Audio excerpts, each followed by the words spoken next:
Ako si Marikit, 23 taong gulang, nakatira kami ng nanay ko sa isang maliit na bayan sa probinsya ng Batangas. 5 taon na ang nakalipas nang mawala si tatay, kaya kami na lang ni nanay ang magkasama. Masasabi kong simple lang ang buhay namin, pero ayos naman, kahit na ang nanay ko ay isang matapang na babae, palaging abala sa pagtatrabaho para matustusan ang pangangailangan namin.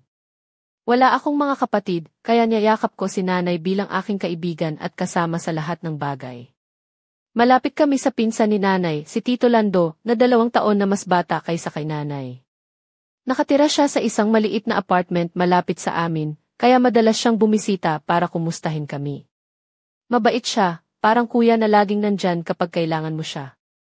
Dahil wala akong ibang pamilya dito sa probinsya, naging matatag ang aming samahan ni Tito Lando. Lagi kaming nagkukwentuhan, minsan pati mga kalokohan ay pinag-uusapan namin, parang barkada. Pero may isa pang kwento sa likod ng aming buhay, ang asawa ni Tito Lando, si Aling Remay. Mabait at maalaga siya sa amin, palaging may dalang pagkain at pangpasaya. Ngunit may problema sila sa kanilang relasyon. Madalas silang mag-away dahil sa mga hindi pagkakaintindihan, lalo na dahil sa mga isyong personal ni Tito Lando. Sinubukan ni Aling Remay na ayusin ang lahat. Pumunta pa siya sa mga doktor para sa problema nila, pero tila hindi pa rin maganda ang takbo ng relasyon nila. Minsan, bigla na lang umalis si Aling Remy at lumipat sa ibang bayan, sa Lipa. Hindi gusto ni Tito Lando na bumalik siya, at kahit anong pilit ng nanay ko na ayusin ang lahat, ayaw din ni Aling Remay. Nagdesisyon silang maghiwalay. Sa kabila nito, nanatili si Tito Lando sa amin, madalas siyang bumalik at tila naging bahagi na ng aming pamilya. Si nanay ay palaging nagtatrabaho para alagaan siya, niluluto niya ang kanyang paboritong adobo at laging may mainit na tsaa sa mesa. Ako naman, dahil wala akong ibang kaibigan dito at madalang ang mga lakad, natuwa ako sa presensya ni Tito Lando. Lagi siyang may dalang kwento, pangiti at minsan mga biro na nagpapasaya sa akin. Tinawag niya akong ibituin ng Batangas, dahil daw sa ganda ko, kahit na joke lang yun, pero nakakatuwang pakinggan. Isang araw, may balita si Tito Lando na may nagpakilala para sa akin, isang lalaking mula sa bayan ng Lipa, matalino, may magandang trabaho, at maayos ang pamilya. Hindi ako sanay na may nag-aalok ng ganito, kaya nang sabihin ni Tito Lando ang balita kay nanay at sa akin, medyo nagulat ako pero natuwa rin. Sino ba tong swebe na to? Baka naman artista, biro ko. Kinausap ko ang lalaking iyon, si June, sa isang kapehan sa bayan namin. Nagpunta ako na nakablaos na kulay rosas, mahabang palda, at simpleng sinelas lang, gusto kong maging komportable pero presentable. Si June naman ay suot ang kanyang paboritong polo shirt at maong na pantalon, may dalang ngiti na parang laging may sikreto. Sa unang pagkikita, ramdam ko agad ang ambisyon niya. Gusto niya talagang umangat at handa akong samahan siya kahit saan. Nagplano kami ng engagement na tatagal ng 1 taon para makilala namin ng husto ang isa't isa. Hindi ako nagmadali, gusto kong siguraduhin na tama ang lahat bago kami maglakad sa altar. Sa tuwing nakikita namin si Tito Lando, lagi siyang nagbibiro, "Huwag kang bibitiw, bituin ko." Para kang bituin sa langit na hindi kayang abutin. Natatawa ako, pero sa puso ko, nagpapasalamat ako sa presensya niya sa buhay namin. Isang gabi, habang naglalakad kami ni June sa tabing dagat ng Nasugbu, napansin kong medyo kakaiba ang kilos ni Tito Lando sa bahay. Hindi na siya umaalis tulad dati, nasa bahay siya buong araw, madalas nakaupo lang sa sala habang nagtatype sa laptop ni nanay. Nagtataka ako, pero hindi ko tinanong agad. Isang gabi, umalis kami ni June para mag-date, iniwan namin si Tito Lando at nanay sa bahay. Nang bumalik kami ng 11:00 ng gabi, walang tao sa sala. Pumunta ako sa kusina at doon ko nakita ang isang tagpo na hindi ko inaasahan, sina nanay at Tito Lando, magkahawak kamay, tila magkasintahan. Hindi ko alam kung anong sasabihin ko, parang ang mundo ko ay biglang nag-iba ng kulay. Hindi ako nagalit, hindi ako umiyak. Sa halip, naramdaman ko ang kakaibang kapayapaan. Parang may isang lihim na matagal nang tinatago at ngayon lang lumabas sa liwanag. Nakaupo ako sa tabi nila at sinabi ko, bakit hindi tayo subukan? Kung ito na ang nagbibigay saya sa inyo, bakit hindi? Mula noon, naging mas malapit kami. Naging masaya ang bahay namin kahit na may tinatagong kasalanan. Alam ko na hindi ito tama sa mata ng iba, pero sa puso ko, ito ang aming kwento, ang aming lihim. Pero may isang tanong na bumabalot sa isip ko, hanggang kailan kaya magtatago ang katotohanan? At ano ang mangyayari kapag dumating ang isang taong magbubukas ng lahat ng aming sikreto? Sabay nating haharapin ang sagot sa susunod na kabanata. Isang umaga sa bayan ng Lobo, gising ako ng maaga. Nakasuot ako ng puting blouse na bahagyang nagliliwanag sa sikat ng araw, at maong na shorts na may kaunting gasgas sa gilid, parang sinasabi nitong Kiyo, ready na akong harapin ang araw. May suot akong simpleng sinelas na kulay kayumanggi, bagay na bagay sa kulay ng balat ko. Habang naglalakad ako papunta sa kusina, naramdaman ko ang malamig na hangin na pumapasok sa bintana, dala ang amoy ng dagat na halos hindi na mawawala sa amin dito. Nasa kusina na si nanay, nakasuot ng maluwag na saya at blouse na kulay asul, may suot na salamin na nagpapakita ng kanyang maingat na mga mata, para siyang lola sa mga teleserye na laging may sikreto sa likod ng kanyang mga ngiti. Nakatayo siya sa tabi ng kalan, naghahalo ng sinangag na may itlog at tapa. Si Tito Lando naman ay nakaupo sa mesa, nakapolo at shorts, nakatingin sa laptop na parang naghahanap ng sagot sa mga problema sa buhay. Marikit, kain ka na, tawag ni Nanay habang pinipilit niyang itago ang pag-aalala sa mukha niya. Umupo ako, at habang kumakain, biglang sumulpot si Tito Lando na may dalang kape at tinapay. Para sa'yo, bituin ng Lobo, sabi niya na may ngiting pilit na nagkukubli ng malalim na emosyon. Nagpasalamat ako at naisip ko, para akong artista na may sariling tagapag-alaga. Habang kumakain, napansin kong tila may iniisip si Tito Lando. Ano ba yan, Tito? Parang may mabigat sa dibdib, tanong ko na may halong biro. Tumango siya, medyo malalim ang problema sa trabaho. Minsan, parang gusto ko nang sumuko. Napangiti akong pilit, sige na, hindi mo naman kami iiwan, di ba? Kung iiwan mo kami, sino na ang magpapasaya sa bahay? Natawa siya, sino pa nga, ikaw na nga. Pero sa likod ng mga biro, ramdam ko ang lungkot niya. Minsan, napapaisip ako kung paano niya napapasan ang mga ito habang kami ay nagkakasiyahan. Pagkatapos ng almusal, nagpa siya akong pumunta sa bayan para maghanap ng bagong damit. Minsan, kailangan mo ring magpaka-fashionista, kahit nasa probinsya ka lang. Nakasuot ako ng light yellow na dress na bahagyang sumisilip ang balikat ko, para bang nagsasabing, huwag kang mag-alala, kaya ko to. Nilagyan ko ito ng simpleng hikaw na gawa sa perlas, at ang sandalyas ko ay kulay puti na may kaunting takong, para di naman ako mukhang lola. Habang naglalakad sa palengke ng Lobo, nakasalubong ko si Aling Remay. Mukhang mas mabango siya ngayon, may suot na malambot na tela na kulay lila, at may dalang bag na may mga bulaklak na disenyo. Marikit, anak, kumusta ka na? Tanong niya na may halong pag-aalala sa mga mata. Okay naman po, Aling Remay. Ikaw, ayos lang ba? Sagot ko habang tinatago ang konting kaba. Ngumiti siya, ayos lang, pero alam mo iyon, minsan mahirap talaga ang buhay. Pero ang mahalaga, hindi tayo sumusuko. Napangiti ako, totoo po yan. Parang ang nararamdaman ko rin. Habang nag-uusap kami, napansin ko ang mga tao sa paligid, may mga nagbibiruan, may mga nagtitinda ng mangga at suman, at ang ilan ay naglalakad na parang walang iniintinding problema. Pero sa akin, may bigat sa puso na hindi ko maipaliwanag. Parang may darating na bagyo sa aming buhay, hindi sa panahon, kundi sa mga lihim na hindi pa lumalabas. Pag-uwi ko, nakita ko si Tito Lando na nakaupo sa harap ng bahay namin na nakatingin sa malayo. Lumapit ako, Tito, may problema ka ba? Umiti siya ng bahagya, Marikit, alam mo ba, minsan ang buhay parang pelikula. May drama, may comedy, at minsan may horror scene. Natawa ako, horror scene? Ang lakas naman ng dating. Kasi may mga bagay na hindi mo inaasahan. Pero kahit ano paman, andito lang ako. Para sa inyo. Sa gabing iyon, habang nakaupo kami ni Nanay sa sala, napag-usapan namin ang mga pangyayari. Hindi ko maiwasang mag-isip kung hanggang kailan magtatagal ang ganitong kaligayahan. May mga tinig sa likod ng aking isipan na nagsasabi, may darating na pagsubok, Marikit. Handa ka na ba? Hindi ko alam ang sagot, pero alam kong kailangan kong maging matapang. Para sa sarili ko, para sa nanay ko, at para sa mga taong mahal ko. At sa dilim ng gabi, may isang anino na palihim na sumusubaybay sa amin. Sino kaya siya? At ano ang daladalang lihim na magpapabago sa aming buhay? Hanggang dito muna, mga kaibigan. Abangan ang susunod na kabanata. Isang hapon sa bayan ng Lobo, nakaupo ako sa bangko sa tabing ilog, suot ang aking pulang baro na may bahagyang lantay sa balikat, hindi sobra, pero sapat para mapansin ang bawat galaw ng hangin.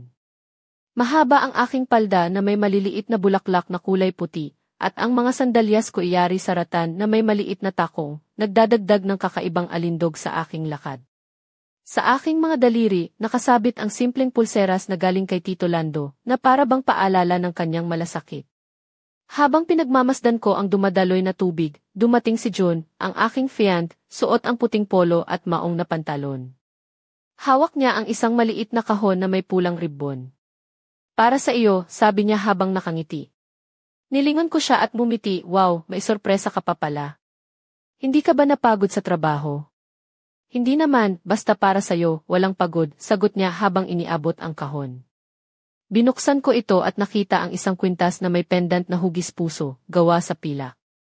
Napangiti ako at niyakap siya ng mahigpit. Salamat, June, palagi mo akong pinapasaya.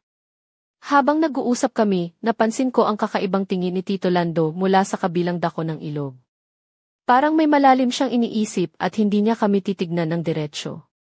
Naramdaman ko ang bigat sa kanyang mga mata, na parang may gustong sabihin pero hindi niya magawang ilabas. Pagkatapos ng aming lakad, umuwi kami ni June sa bahay.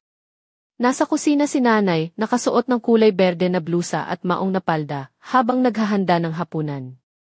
Si Tito Lando naman ay naglalakad sa sala, nagdadala ng mga bag na puno ng mga gulay mula sa palengke. Napansin ko ang kanyang mga kamay, malaki at magaspang, tanda ng sipag at tiyaga.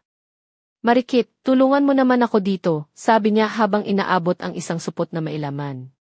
Habang nag-aayos kami ng mga gamit, naramdaman kong may tensyon sa hangin. Parang may mga tanong na hindi nasasagot, mga lihim na nakatago sa mga ngiti at salita. Sa hapagkainan, habang kumakain kami ng sinigang na baboy, napansin ko ang mga sulyap ni Tito Lando kay June, hindi ito malamig, pero hindi rin mainit, parang nag-aabang ng tamang panahon para magsalita. June, gusto kitang makausap ng pribado, sabi ni Tito Lando pagkatapos ng pagkain. Nagtinginan kami ni June at sumunod kami sa sala. Umupo sila sa sofa, habang ako naman ay tumayo sa tabi, nakasuot ng simpleng itim na damit na may malalim na kwelyo, na bahagyang naglalantad ng aking liig at balikat. Sa mga sandaling iyon, ramdam ko ang kakaibang tensyon na parang lumalakas sa bawat paghinga. June, alam mo ba kung ano ang ibig sabihin ng pamilya para kay Marikit? Tanong ni Tito Lando, na may seryosong tingin. Opo, Tito. Para sa akin, pamilya ay suporta, pagmamahal, at pagkakaintindihan, sagot ni June ng may paggalang. Tumango si Tito Lando, tama yan. Pero may mga bagay na hindi mo pa nalalaman tungkol sa amin dito. May mga lihim na maaaring magbago ng lahat ng plano ninyo. Naramdaman ko ang tibok ng puso ko na bumilis. Ano iyon, Tito? Mumiti siya ng bahagya, hindi pa panahon para sabihin lahat, pero sana maging handa kayo sa mga susunod na araw. Nang gabing iyon, hindi ko mapigilang mag-isip. Ano ba ang mga lihim na tinutukoy ni Tito Lando?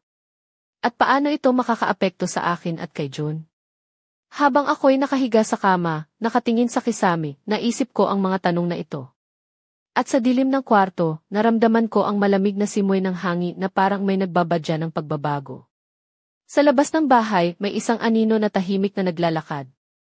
Sino kaya siya? At ano ang kanyang kaugnayan sa amin? Patuloy nating tuklasin ang sagot sa susunod na bahagi. Isang gabi sa bayan ng Lobo, umailan lang ang malamig na simoy ng hangin sa aming bakuran. Nakasuot ako ng itim na fitted na dress na bahagyang sumasayaw sa bawat galaw, may mahabang manggas at maliit na butas sa lig na naglalantad ng banayad kong clavicle.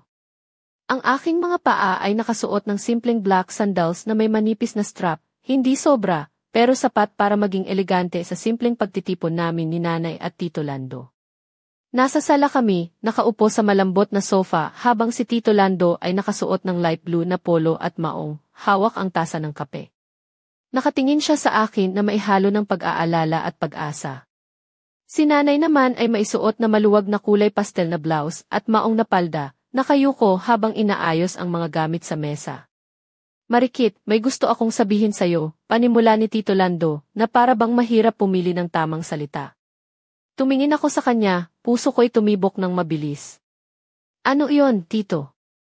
Huminga siya ng malalim. Alam mo, matagal na kitang tinuturing na parang anak ko na babae. Pero sa mga nakaraang linggo, napagtanto ko na may iba akong nararamdaman para sa iyo. Napanganga ako sa pagkabigla, hindi ko akalaing darating ang ganitong usapan. Ngunit sa kabila ng lahat, may kakaibang init sa kanyang mga mata, isang lihim na tila nag-aanyaya. Hindi ko sinasadya, Marikit. Alam kong may fiancé ka na at hindi ko gustong sirain ang anumang relasyon ninyo. Pero hindi ko na kayang itago pa ang nararamdaman ko, patuloy niya, ang kanyang boses ay maihalong pangulila at pag-asa. Tahimik akong nanood sa kanya, ang puso ko ay naglalaban sa pagitan ng pagkalito at pag-unawa. Alam kong si June ang taong pinili ko, pero paano kung may puwang pa rin siya sa puso ko? Tumayo ako at dahan-dahang lumapit sa kanya, ang aking mga kamay ay bahagyang nanginginig habang inilalapit ko ang mga ito sa kanyang braso. Tito, hindi ko alam kung ano ang sasabihin ko, pero ang totoo, mahalaga ka sa akin. Hindi lang bilang pinsan ng nanay ko, kundi bilang tao na laging nandyan sa bawat sandali. Umiti siya at unti-unting niyakap ako. Ang aming yakap ay puno ng init, ngunit may hangganan, isang lihim na parehong hindi namin kayang ilahad sa iba. Biglang pumasok si nanay sa kwarto, may dalang tray ng tsokolate at mainit na gatas, suot ang kanyang kulay rosas na damit na may simpleng bulaklak na disenyo. Napatingin siya sa amin, at sa halip na magalit, ngumiti siya ng malambing.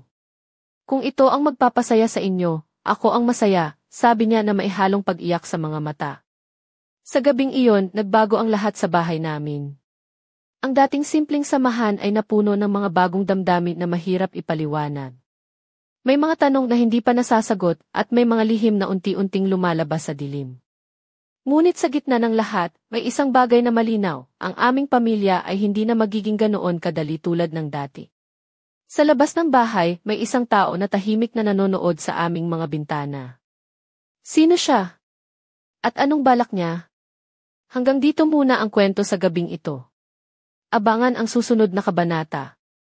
Isang hapon sa bayan ng Lobo, nagpasya akong pumunta sa plaza para magpahinga at magmuni-muni.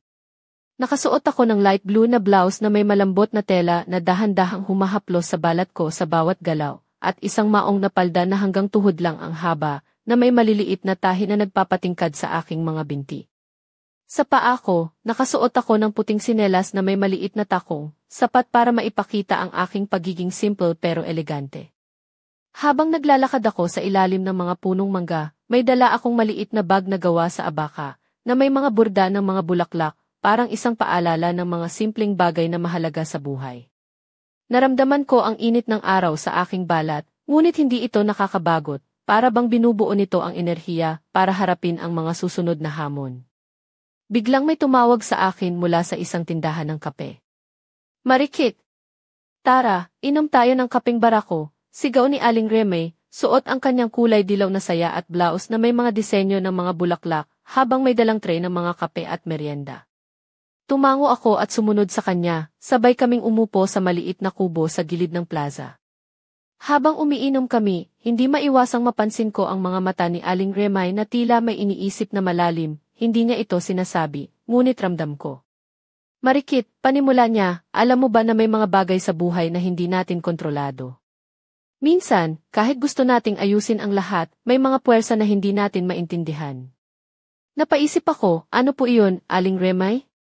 Ngumiti siya ng mapait, may mga tao sa paligid natin na may mga lihim, mga plano na maaaring makaapekto sa atin nang hindi natin inaasahan. Hindi ko maiwasang magtanong, sino po ang tinutukoy ninyo? Ngumiti siya ng bahagya, ngunit hindi sumagot. Parang isang babala na hindi pa panahon. Pag-uwi ko sa bahay, nakita ko si Tito Lando na nakaupo sa kusina, hawak ang isang papeles na tila mga legal na dokumento.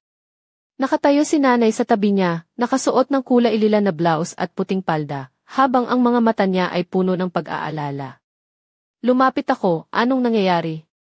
Tumango si Tito Lando, may mga usapin na kailangang ayusin. Hindi lang ito basta problema sa pamilya, Marikit. May mga bagay na mas malalim. Habang nag-uusap kami, naisip ko ang mga salita ni Aling Remay. May mga lihim ba talaga sa likod ng aming masayang mukha? Ang gabi ay dumating na may dalang mga tanong na kailangang sagutin. Sa likod ng mga pinto, may mga mata na nagmamasid at mga puso na naghahanap ng katotohanan. At sa isang sulok ng bayan, may isang tao na nagbabalak, isang lihim na maaaring magpabago ng lahat. Hanggang dito muna, mga kaibigan. Huwag palampasin ang susunod na kabanata. Isang maulang gabi sa bayan ng Lobo, nakaupo ako sa balkonahe ng aming bahay, nakasandal sa bakal na rehas na bahagyang kalawangin na, suot ang aking pulang saya na may bahagyang silk na kumikislap sa ilalim ng ilaw ng poste, at simpleng puting top na bahagyang nagpapakita ng aking balikat. Ang aking mga paa ay nakasuot ng manipis na tsinelas na may maliit na dekorasyon sa harap. Habang pinagmamasdan ko ang mga patak ng ulan na dahan-dahang bumabagsak sa lupa, naramdaman ko ang bigat sa aking dibdib. Biglang bumukas ang pinto ng bahay, at pumasok si Tito Lando, basang-basa ang kanyang polo na kulay navy blue, at maong na pantalon. Ang kanyang buhok ay basa rin, at may kakaibang tingin sa mga mata, tila may dala siyang mabigat na balita. "Marikit, kailangan kitang kausapin," sabi niya habang tinatanggal ang basang jacket. Pumunta ako sa loob at naupo sa tabi niya sa sala. "Anong nangyari, Tito?" Huminga siya ng malalim, "May dumating na tao kanina sa trabaho ko. May dala siyang mga dokumento na maaaring magbago ng buhay natin dito." Napangiti ako ng pilit, "Ano naman iyon?" "Mukhang seryoso." May mga taong hindi natin kilala na nagmamasid sa atin. At hindi ito basta-basta. May kinalaman ito sa mga pinaghirapang natin sa buhay, paliwanag niya habang tinatanggal ang basang sapatos. Napatingin ako sa kanya, "Anong gusto mong gawin natin?" "Kailangan nating maging maingat, Marikit. Hindi lahat ng tao ay mabuti ang intensyon. At may mga lihim na kailangang itago," sabi niya habang hinawakan ang aking kamay. Sa mga sandaling iyon, naramdaman ko ang init ng kanyang pag-aalala at ang lalim ng aming samahan. Ngunit sa likod ng mga salita, may mga tanong na bumabalot sa isip ko. Paano natin malalaman kung sino ang mapagkakatiwalaan? Tanong ko nang may kaba.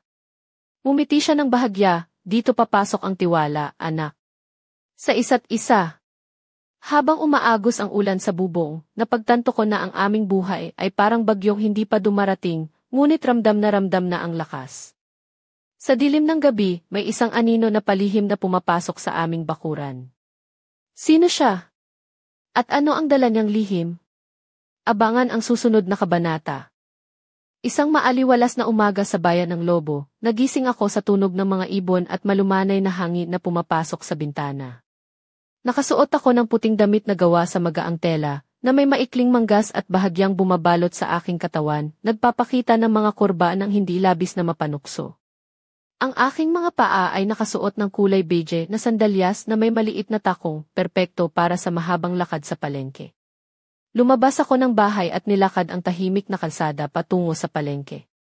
Ang araw ay bahagyang sumisilip sa likod ng mga bundok, nagbibigay ng mainit, ngunit hindi nakapapasong liwanag. Sa bawat hakbang, naramdaman ko ang simpleng saya ng buhay sa probinsya. Habang naglalakad, nakasalubong ko si Aling Reme, suot ang kanyang kulay rosas na blusa at puting palda, may daladalang basket ng mga gulay. "Marikit, tara, samahan mo ako mamili," sabi niya nang may ngiti. Sumama ako sa kanya, at habang pumipili kami ng mga gulay, napansin ko ang kanyang mga mata na tila nagtatago ng malalim na pag-aalala. "Aling Remay, ano po ang nangyayari?" tanong ko nang maingat. Huminga siya ng malalim, "Marikit, may mga tao sa bayan na nag-uusap tungkol sa mga nangyayari sa pamilya niyo. Hindi lahat ay mabuti ang balak." Napailing ako, "Ano po ang ibig sabihin niyo?" "May mga sikreto na unti-unting lumalabas, at may panganib na dala ito sa inyo," paliwanag niya habang binubuo ang basket. Habang naglalakad kami pabalik sa bahay, hindi ko maiwasang mag-isip sa mga sinabi niya. Ang aming mundong tahimik ay unti-unting nagiging magulo, puno ng mga tanong at pangamba. Pagdating namin sa bahay, nakita kong si Tito Lando ay nakatayo sa pintuan, nakasuot ng puting polo at maong na pantalon, may hawak na liham.